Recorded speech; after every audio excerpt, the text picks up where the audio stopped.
In the book of Revelations, how all day long they say, holy, holy, holy, Lord God Almighty, who was and is to come. Say, they rest not day or night, praising God. How dare you allow your circumstances to stop you from praising God?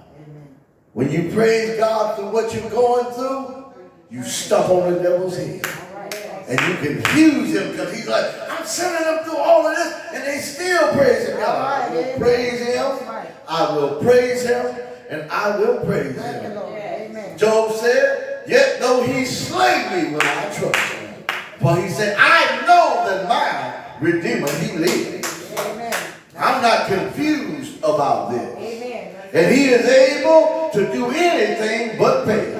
Whatever it is that I might be going through, it's a part of his plan.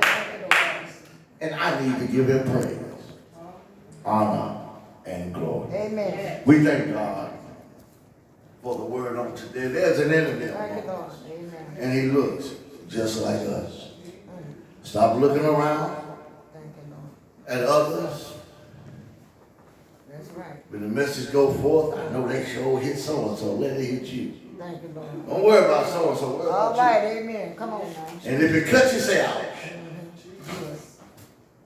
And thank God, because he said, those whom I love, I chasten, and I scourge every son. I heard a message years ago say, come get your whooping. Though you think you haven't done anything, come get your whooping when you come to God. He said, because those I love, I chasten, and I scourge every son. And he's put some lumps and bumps on my head through the years. And some of them were of my own making.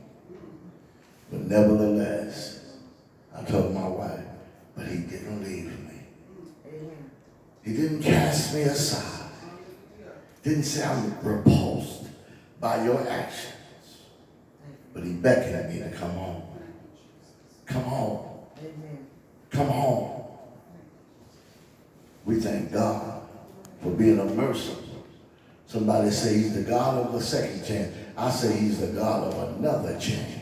Because I missed a second chance up a long time ago. Amen. But I thank God for his mercy and his grace. God bless you. Pray for us in Jesus' name.